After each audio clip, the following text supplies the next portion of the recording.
தமிழ் நெஞ்சங்களுக்கு வணக்கம். மீண்டும் அடுத்த பதிவில் சந்திப்பதிலே நான் மிக்க மகிழ்ச்சி அடைகிறேன். கணவன் மனைவி தன்னுடைய பிள்ளைகளுக்கெல்லாம் திருமணம்லாம் முடித்த பிறகு அதன் பிறகு பிள்ளைகளிடம் எப்படி நடந்து கொள்ள வேண்டும், அதன் பிறகு அவருடைய எதிர்பார்ப்புகள் என்னவாக இருக்கணும் அப்படிங்கிறத அந்த வீடியோ பதிவுல நம்ம பார்க்க போறோம். ஒரு கணவன் மனைவி அவர்களுக்கு 2 பிள்ளைங்க, 2 பிள்ளைங்களை கல்யாணம் முடிச்சு கொடுத்துட்டாங்க.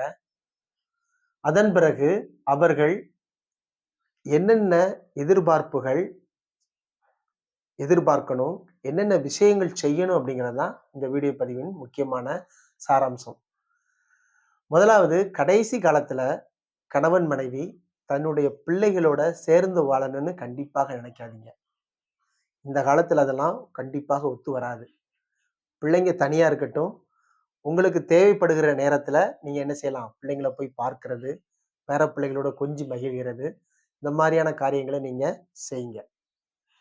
2வது, பேர குழந்தைங்க மேல எந்த விதமான உரிமையும் எடுத்துக்கிடாதீங்க. நான் பேர பிள்ளைங்க மேல ரொம்ப பாசம் வைக்கிறேன் அப்படின்ட்டு, பேர பிள்ளைங்களுக்காக இப்படி பண்றேன் அப்படி பண்றேன்ட்டு எதையாவது ஒண்ணு பண்ணி என்ன செய்யறது, பிரச்சனையை உண்டு பண்றது. பேர குழந்தைங்க மேல எந்த விதமான உரிமையும் கண்டிப்பாக நீங்க எடுத்துக்கொள்ளக்கூடாது. எப்போதுமே விலகியே இருங்க. விலகி இருங்க அப்படின்னா, உறவுகள் தேவை, உறவுகள் தேவை. உறவுகள்ல நம்ம விரிசல்கள் இல்லாமல் பழகணும், அவர்களோட சேர்ந்து இருக்கணும், அதெல்லாம் உண்மைதான். ஆனா தேவைப்படும் போது என்ன செய்யுங்க, அவரோட சேர்ந்துருங்க. மற்ற சமயங்கள்ல என்ன செய்யுங்க, ஒதுங்கியே இருங்க.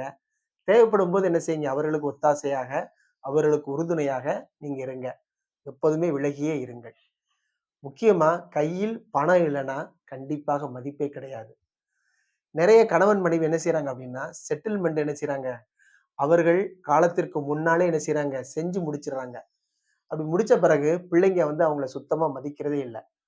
ஆக எப்போதுமே உங்க காலத்துக்கு பிறகு பிள்ளைங்க உங்களுடைய பணத்தையோ சொத்தையோ அனுபவிக்கட்டும். அதுக்கு முன்னாலே கொடுத்துட்டு நீங்க வாழ்க்கையில கண்டிப்பாக கஷ்டப்படக்கூடாது. அடுத்து முக்கியமானது, நீங்க பட்ட கஷ்டத்தை சொல்லிட்டே இருக்கிறது. பையன்கிட்ட சொல்றது, பிள்ளைகிட்ட சொல்றது, பேர பிள்ளைகிட்ட சொல்றது, நான் அப்படி கஷ்டப்பட்டேன் இப்படி கஷ்டப்பட்டேன் அப்படின்ட்டு உங்களுடைய கஷ்டத்தை நீங்க, உங்களுடைய இழப்பை சொல்லி காட்டாதீர்கள். அப்படி சொல்லி காட்டிங்க அப்படின்னா அவர் யாருக்குமே அது பிடிக்காது. அது உங்களுடைய கடமை. நீங்க கடமை செஞ்சிட்டீங்க, அதோட முடிச்சிருங்க. இன்றைய காலகட்டத்துல கூட்டு குடும்பம் அப்படிங்கிறது ஒரு பெரிய ஒரு கேள்விக்குறி. கூட்டு குடும்பம் கண்டிப்பா வேண்டாம்.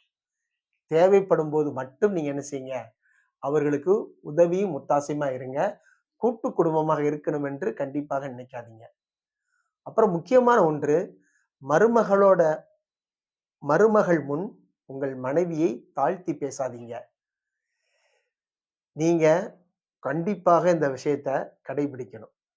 மருமக முன்னால மனைவியை குறைச்சி பேசுறதோ, தாழ்த்தி பேசுறதோ, இல்ல கிண்டல் பண்ணி பேசுறதோ, கேலி பண்ணி பேசுறதோ, இந்த விஷயம் கண்டிப்பா இருக்கக்கூடாது. அப்புறம் நீங்க உங்களுடைய மகன் வீட்டிற்கோ, மகள் வீட்டிற்கோ செல்லும்போது உங்களுக்கு தேவையான மாத்திரை, எண்ணெய், அடிப்படையான முக்கியமான விஷயங்கள் எல்லாத்தையும் நீங்க என்ன செய்யுங்க, எடுத்துட்டு போயிருங்க. அவங்கள்ட்ட எதிர்பார்க்காதீங்க. அடுத்து முக்கியமா, அவர்கள் வாழக்கூடிய ஆடம்பர வாழ்க்கையை கண்டிப்பா விமர்சனிக்காதீங்க. அவர்களுடைய சேமிப்பின் அவசியத்தை அவங்கள்ட்ட சொல்லணுங்கிற அவசியம் இல்ல. அவர்கள் வாழ்வது கார்ப்பரேட் ஸ்டைல்ல வாழ்க்கை.